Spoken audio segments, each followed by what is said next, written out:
Բարի երեկո, օրլրատվական ծրագրի հիմնական թողարկման գլխավոր թեմաներն են։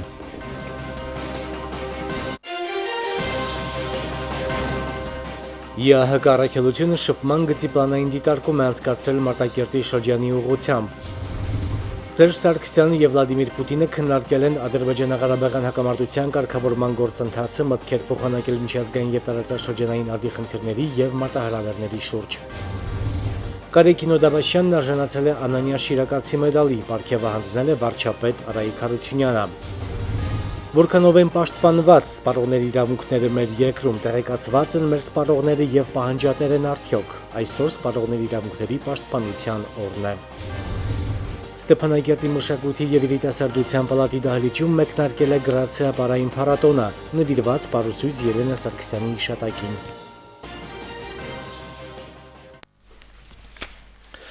Մարտի 14-ին եւ լույս 15-ի գիշերը Արցախա-ադրբեջանական հակամարտ զորքերի շփման գծում հակառակորդը տարբեր դրամաչափի հրաձգային զինատեսակներից հրադադարի պահպանման ռեժիմը խախտել է շուրջ 55 անգամ, հայդրիկապահների ուղղությամբ արձակելով ավելի քան 1890 կրակոց։ Պաշտպանության բանակի առաջապահ զորամասերը շարունակում են վստահորեն իրականացնել մարտական հերթապահություն, պատասխան գործողությունների դիմելով միայն խիստ անհրաժեշտության դեպքում։ Արցախի հանրապետության իշխանությունների հետ ձեռբերված պայմանավորվածության համաձայն այսօր ԵԱՀԿ առաքելությունը Արցախի եւ Ադրբեջանի զինված ուժերի շփման գծի պլանային դիտարկում է անցկացրել Մարտակերտի շրջանի ուղղությամբ Թալիշ բնակավայրից դեպի հյուսիս-արևմուտք։ Արցախի հանրապետության պաշտպանության բանակի դիրքերից դիտարկում իրականացրել են ԵԱՀԿ գործող նախագահի անձնական ներկայացուցիչի դաշտային օգնականներ Գենադիե Պետրիկան Մոլդովայից եւ Խրիստո Խրիստովը Բուլղարիայից, ինչպես նաեւ ԵԱՀԿ գործող նախագահի անձնական ներկայացուցիչին Գրասնիկի աշխատակից Պետր Սվետբերգը Շվեդիայից։ Շփման գծի հակառակ կողմից դիտարկում իրականացրել են ԵԱՀԿ գործող նախագահի անձնական ներկայացուցիչ դեսպան Անջեյ Կացփշիկը, նրա դաշտային օգնական Իրջի Աբերլեն Չեխիայից եւ անձնական օգնական Սայմոն Թիլլերը Մեծ Բրիտանիայից։ Դիտարկումն անցել է ըստ նախատեսված ժամանակացույցի, կրակի դադարեցման ռեժիմի խախտումներ չեն արձանագրվել։ Դիտարկման առաքելությանը Արցախյան կողմից ուղեկցել են արտաքին գործերի եւ պաշտպանության նախարարությունների ներկայացուցիչները։ Հայաստանի Հանրապետության նախագահ Սերժ Սարգսյանը Ռուսաստանի Դաշնություն պաշտոնական այցի շրջանակներում այսօր հանդիպում է ունեցել Ռուսաստանի Դաշնության նախագահ Վլադիմիր Պուտինի հետ։ Ռազմավարական գործընկեր երկու պետությունների ղեկավարները քննարկել են հայ-ռուսական երկկողմ եւ բազմակողմ ձևաչափով հարաբերությունների օրակարգին եւ համագործակցությանը վերաբերող հարցեր, անդրադարձել տարբեր ոլորտներում բարձր մակարդակով ձեռբերված պայմանավորվածությունների իրականացման ընթացքին։ Սերժ Սարգսյանն եւ Վլադիմիր Պուտինը քննարկել են Ադրբեջանա-Ղարաբաղյան հակամարտության կարգավորման գործընթացը, մտքեր փոխանակել միջազգային եւ տարածաշրջանային արդի խնդիրների ու մարտահրավերների շուրջ։ Սարգսյան-Պուտին հանդիպմանն այս թողարկման ընթացքում դեռ կանդրադառնանք։ Ֆրանսիայի նախագահ Ֆրանսուଆ Օլանդը համոզված է, վաղուց եկել է ժամանակը հասնելու առաջընթացի եւ գտնելու ուղիներ Ադրբեջանա-Ղարաբաղյան հակամարտության կարգավորման հարցում։ Այս մասին Օլանդն ասել է պաշտոնական այցով Փարիզում գտնվող Ադրբեջանի նախագահի հետ ընթրիքի ժամանակ։ Նշելով, որ բանակցությունները շարունակվում են արդեն 23 տարի եւ կողմերը դեռ չեն եկել որևէ արդյունքի, Օլանդն ասել է. Չկա ավելի վատ բան, քան ստատուս քվոն։ 2016 թվականի ապրիլին եւ մի քանի շաբաթ առաջ տեղի ունեցած բախումները ապացուցում են, որ այս հակամարտությունը երբեք չի դադարել։ Ֆրանսիայի նախագահը հիշեցրել է, թե որքան շատ ջանքեր է իր երկիրը ներդնում ԵԱՀԿ Մինսկի խմբի մյուս համանախագահների հետ խնդրի կարգավորման ուղղությամբ։ Ես սա ասել եմ մի քանի օր առաջ Փարիզ ժամանած նախագահ Սարգսյանին, կրկնեմ նաեւ ձեր առջև։ Այս հակամարտությունը չի կարող կարգավորվել ռազմական ճանապարհով։ Ֆրանսիան Ռուսաստանի եւ Միացյալ Նահանգների հետ անխոնջ կերպով կշարունակի միջնորդական ջանքեր գործադրել։ Այդ ջանքերը հիմնված են տարածքային ամբողջականության եւ ինքնորոշման սկզբունքների, ինչպես նաեւ ռազմական ուղիներից խուսափելու վրա։ Ֆրանսիան պատրաստ է ցանկացած նախաձեռնություն դրսևորել այս շրջանակում, ասել է Օլանդը։ Ալիևնի թերթին հակամարտությունը անվանել է ամենացավոտ հիմնախնդիրը տարածաշրջանում։ Հերթական անգամ մեղադրանքներ ուղղել Հայաստանին, հայտարարել, թե Լեռնային Ղարաբաղը Ադրբեջանի հողն է։ Ալիևը ցանկություն է հայտնել այս փուլում հնարավորին չափ շուտ վերսկսել բանակցությունները։ Եվրախորհրդարանի անդամ եւ կառույցում Արցախի խմբի նախագահ Ֆրանկ Էնգելը նամակ է եղել ադրբեջանցի խորհրդարանականներին, հերքելով իր եւ իր գործընկեր խորհրդարանականների Արցախի հանրապետություն այցի անօրինականության համար մեղադրանքները։ Հիշեցնեմ, որ Ադրբեջանի իշխանությունները փետրվարի 23-ին ձերբակալման օրդերներ էին տրամադրել եվրոպական խորհրդարանի անդամներ Ֆրանկ Էնգելի, Էլենի Թեոխարուսի եւ Յարոմիր Շտետինայի համար, ովքեր Արցախում վերահսկել են սահմանադրական հանրակրվեի ընթացքը։ Էնգելը նամակում նշել է, որ կտրականապես չի ընդունում իր դեմ ներկայացված մեղադրանքները, քանի որ ոչ մի միջազգային օրենք չի պարունակում դրույթ, ըստ որի վիճելի տարածք այցելելը արգելված է։ Նրա խոսքով ոչ մի երկիր Ադրբեջանից բացի չի երևակայում, որ նման սկզբունք կա կամ տեքստ։ Ոչ մեկը նման բան չի անում, բացի Ադրբեջանից, հիմնվելով ներքին օրենքների վրա, որոնք դուրս են ցանկացած միջազգային սկզբունքներից եւ իրավունքներից, գրել է եվրոպացի խորհրդարանականը։ Դուք հաջողության չեք հասնի, քանի որ եթե մենք ենթարկվեինք ձեր կամքին, մենք գիտակցաբար եւ հակառակ մարդասիրական իդեալներին եւ եվրոպական արժեքներին կհամաձայնեինք մեկուսացնել Ղարաբաղի բնակչությանն արտաքին աշխարհից։ Մենք կնպաստեինք նրանց քաղաքական եւ ինստիտուցիոնալ կամարտահայտումը լրացնելու ձեր ջանքերին։ Մենք կընդունեինք, որ Ղարաբաղի ժողովուրդը պետք է մոռացվի եւ լքվի, որ նրանց գոյություն ունենալու իրավունքը պետք է մերժվի։ Մենք նման բան չենք անի, ասված է նամակում։ Աշխատանքային այցով Հունաստանի Հանրապետությունում գտնվող Արցախի Հանրապետության արտաքին գործերի նախարար Կալե Միրզոյանը երեկ այցելել է Աթենքի Ճենազյան ու Լևոն եւ Սոֆիա Հակոբյան հայկական վարժարաններ, որտեղ հանդիպել է ուսուցիչների եւ սաների հետ։ Արտաքին գործերի նախարարն այցելել է նաև Նեյա Զմիրնիում գտնվող Հայոց ցեղասպանության զոհերի հուշարձան եւ հարգանքի տուրք մատուցել Եղեռնի զոհերի հիշատակին։ Կարե Միրզոյանը հանդիպում է ունեցել Նեյա Զմիրնիի քաղաքապետ Ստավրոս Ցուլակիսի հետ։ Վերջինս քաղաքապետարանի եւ անձամբ իր անունից աջակցություն է հայտնել Արցախի ժողովրդին։ Հանդիպմանը քննարկվել են Նեյա Զմիրնիի հետ տարբեր ոլորտներում համագործակցության հնարավորություններն ու հեռանկարները։ Կարե Միրզոյանը Ստավրոս Ցուլակիսին հրավիրել է այցելել Արցախ։ Կայացել է նաև արտաքին գործերի նախարարի այցելությունը Խաձի Կիրիակո բարեգործական հիմնադրամ։ Կարե Միրզոյանը բարձր է գնահատել հիմնադրամի գործունեությունը, որի աջակցությամբ ավելի քան 2 տասնամյակ շարունակ կազմակերպվում են արցախցի երեխաների ճանաչողական այցեր դեպի Հունաստան։ Այսօր Ղարաբաղ Տելեկոմ Փակ բաժնետիրական ընկերության գլխավոր տնօրեն Կալիկին Օդաբաշյանի 70-ամյակն է։ Հոբելարին ընդունել է վարչապետ Արայիկ Հարությունյանը։ Նախագահի հրամանագրով Արցախում հեռահաղորդակցության զարգացման գործում ունեցած մեծ ավանդի համար Կալիկին Օդաբաշյանն արժանացել է Անանիա Շիրակացի մեդալի, որն էլ նրան հանձնել է վարչապետ Արայիկ Հարությունյանը։ Շնորհավորելով հոբելյանական տարեդարձի կապակցությամբ ու կարևորելով այն ներդրումը, որն ունի Կալիկին Օդաբաշյանը հանրապետության հեռահաղորդակցության զարգացման ճանապարհին, գործադիրի ղեկավարը մաղթել է նոր հաջողություններ աշխատանքում եւ անձնական կյանքում։ Կալիկին Օդաբաշյանն իր հերթին վստահեցրել է ընթացիկ տարում սակագների առումով Ղարաբաղ Տելեկոմի բաժանորդներին հաճելի անակնկալներ են սպասվում։ Լրիվ անակնկալ էր, լրիվ անսպասելի էր, զարմացած եմ, որ մարդիկ դեղեկացված են այսօրվա համար, բայց իհարկե խորին շնորհակալություն բոլորին։ Արցախը իմ դունս է։ Շատ բարձ, շատ հասարակ, երբ որ սկսա շփվել Արցախցու հետ, անմիջապես դեսա եւ զգացի, ես անձնապես երազում էի, թե արևելահայը ինչ տեսակի հայ է արդյոք։ Եվ այդիկա դեսա Արցախցու մոտ։ 1962 թվականի մարտի 15-ին ԱՄՆ նախագահ Ջոն Քենեդին սպառողների իրավունքների մասին ընդունեց օրինագիծ,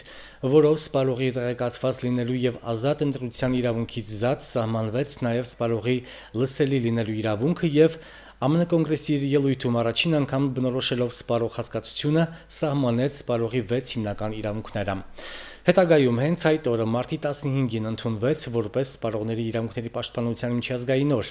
Մեր հանրապետությունում սպառողների իրավունքների պաշտպանության մասին օրենքն ընդունվել է 2002 թվականին։ Որքանով ենք հավատարիմ օրենքի տարին պաշտպանված են սպառողների իրավունքները մեր երկրում, տեղեկացված են մեր սպառողները եւ արդյոք պահանջատեր են։ Հարցերի պատասխանները որոնել է Գոհար Ռուստամյանը։ Սպառողների իրավունքների պաշտպանության մասին օրենքը կարգավորում է սպառողների եւ արտադրողների, սպասարկում ու ծառայություն իրականացնողների միջև ծագած հարցերը, վերականգնում կյանքի անվտանգությանն ու առողջության պահպանմանը միտված, սակայն ոտնահարված իրավունքները։ Էկոնոմիկայի նախարարության շուկայի և սպառողների շահերի պաշտպանության պետական տեսչությունը գործում է հիմք ընդունելով օրենքի համապատասխան դրույթները և վերահսկում է ոչ պարենային ապրանքների ոլորտը։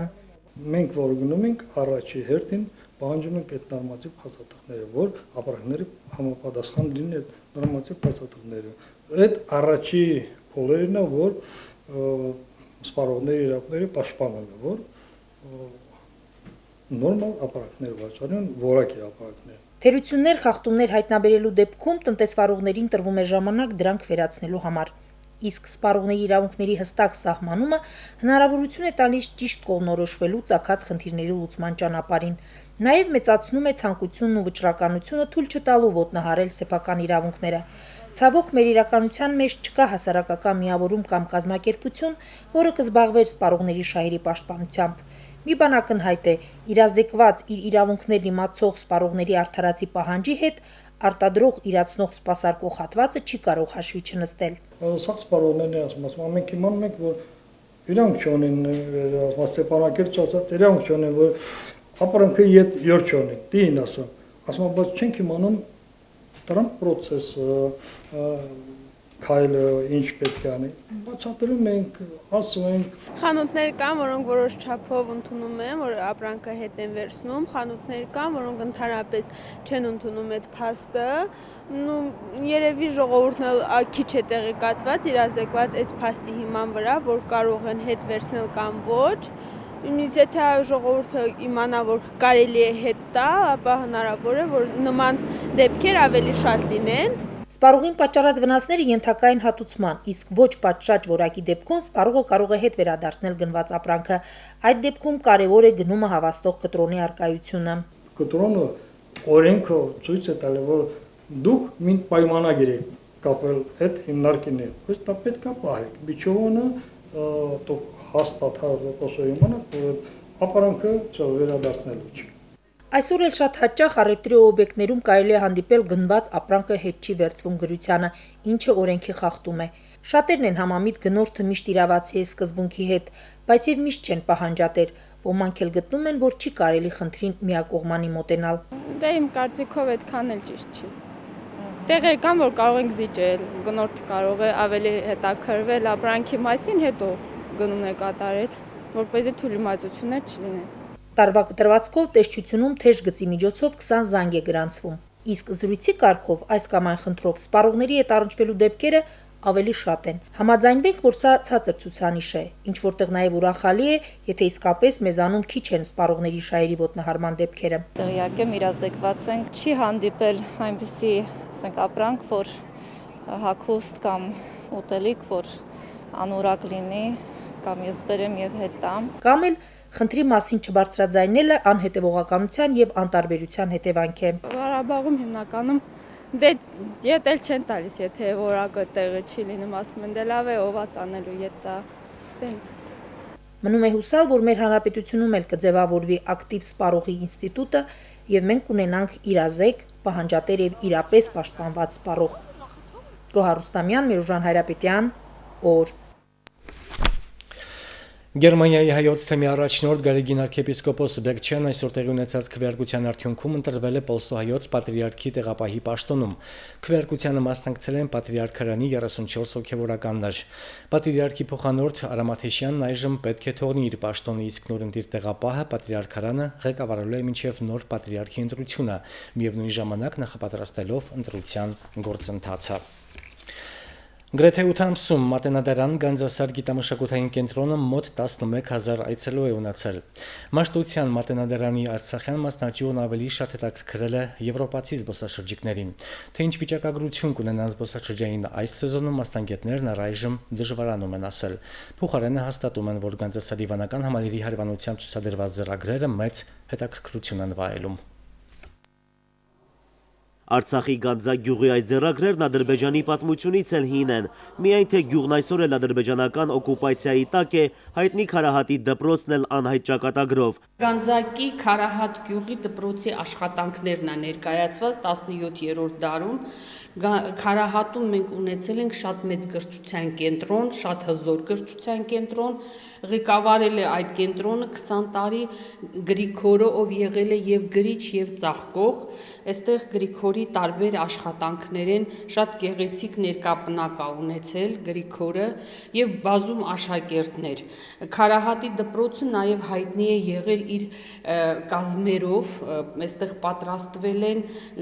կաշվից եւ արծաթից կազմեր։ Մատենադարան Գանձասար գիտամշակութային կենտրոնում ուրախությամբ փաստում են, մայիսից մինչև դեկտեմբեր ունեցել են ավելի քան 11,000 այցելու։ Հետաքրքիր այցելուներ շատ ենք ունենում, շատ հետաքրքրվում են,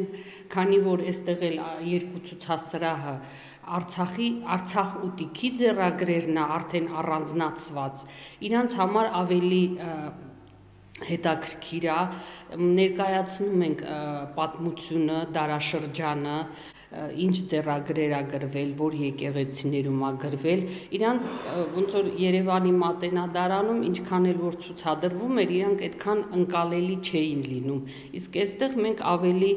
ուշադրությունը դարձնում ենք Արցախի ձեռագրերին եւ ավելի մանրամասն ենք ներկայացնում, չնայած եւ Կիլիկիա եւ Վան Վասպուրականի ցուցասրահները նույնպես ներկայացում են, բայց շեշտը մենք դնում ենք հատկապես Արցախ ուտիքի ձեռագրերի վրա։ Գիտամշակութային կենտրոնի այս սրահում ցուցադրված են Արցախի եւ ուտիքի ձեռագրերի կրկնօրինակները։ Ֆլորա Ահարոնյանն ակնածանքով ներկայացնում է բոլորն էլ առանձնակի խանդավառությամբ հիշատակում 17-րդ դարում Գայանե Վարանդացու ձեռագրերը, ով հայ ընթերցողին հայտնի է որպես Մելիքի աղջիկա պատմավեպի հերոսուհի։ Կարողացել է ուրեմն մի գիշերվա մեջ թունավորել թուրքական զորախումբը, սպանել զորապետին եւ փախչել Կուսանանց անապատ, որը գտնվում է Ավետարանոց գյուղից ոչ հեռու,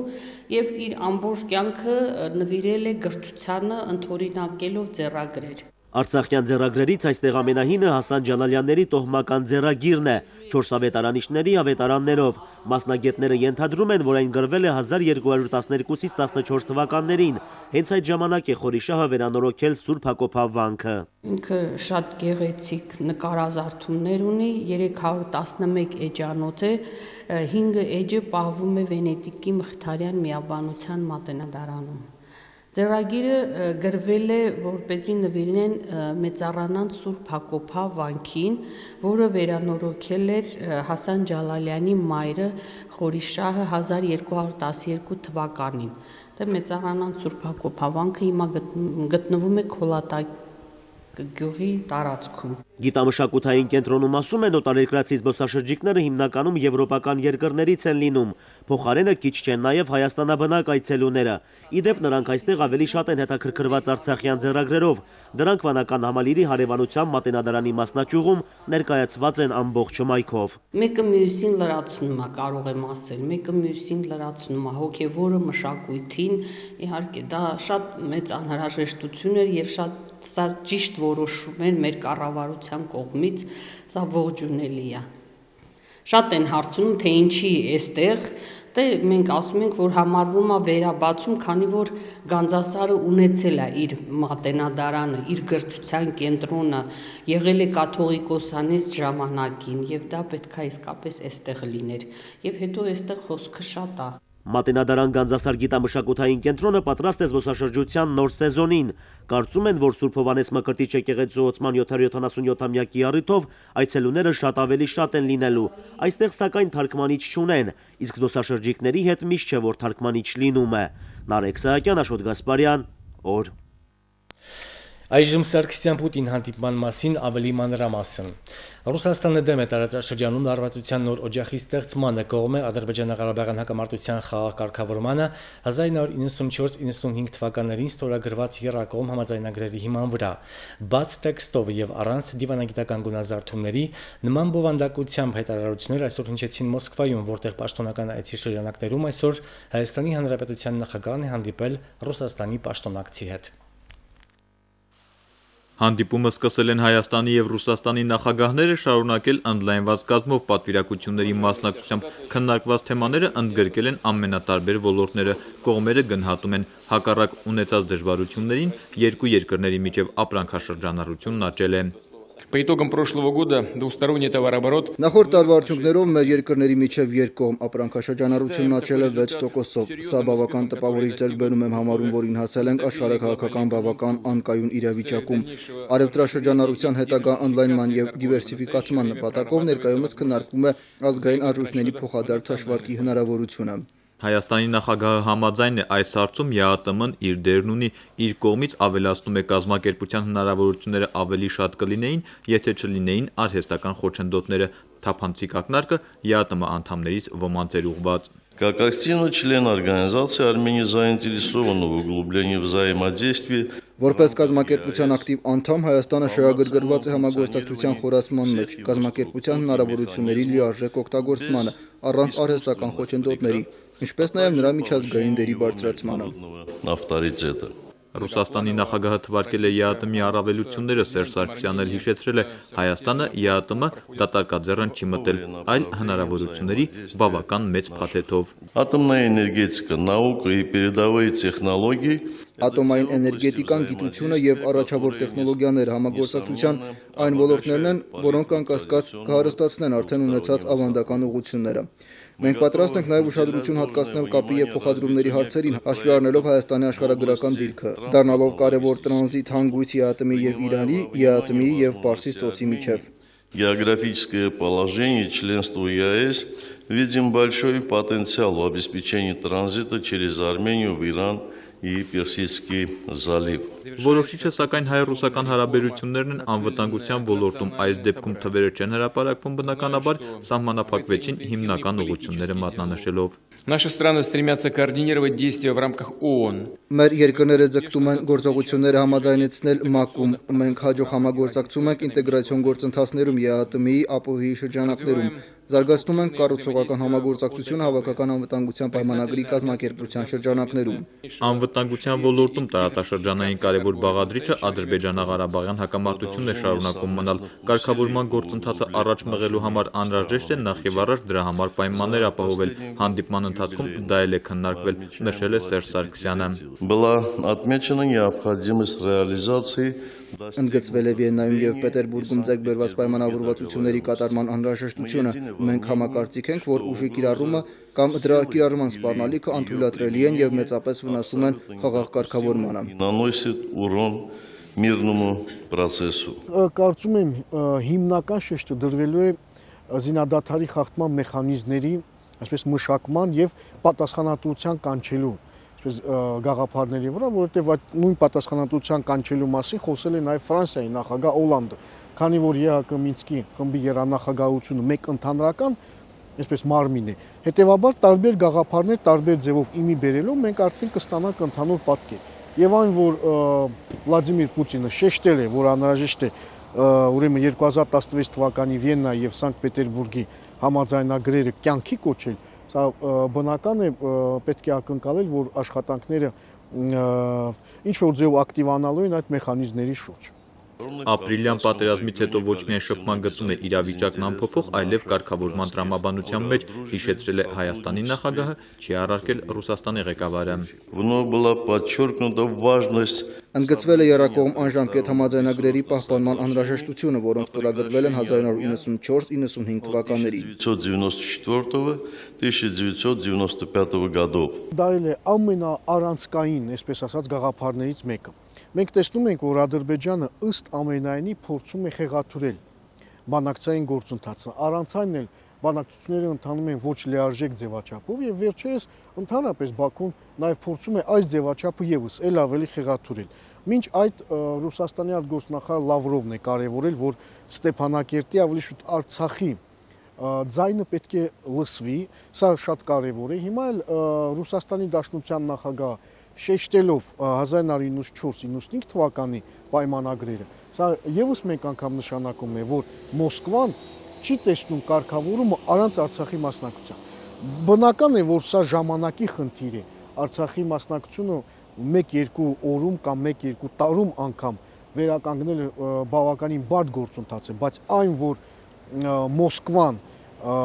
հայտարարում է դրա մասին, նշանակում է, որ նաև նրանք հետամուտ են լինելու լիարժեք համապարփակ ձևաչափի վերականգնման գործընթացին։ Այս ճանապարհին Ռուսաստանը շարունակելու է իր միջնորդական ջանքերը Մինսկի խմբի համանախագահության շրջանակներում։ Россия продолжает оказывать Ռուսաստանը շարունակում է աջակցություն ցուցաբերել Լեռնային Ղարաբաղի հակամարտությունում փոխընդունելի լուծումների որոնման հարցում, ինչպես ԵԱՀԿ Մինսկի խմբի, այնպես էլ Երևանի ու Բաքվի հետ ուղիղ կոնտակտների միջոցով։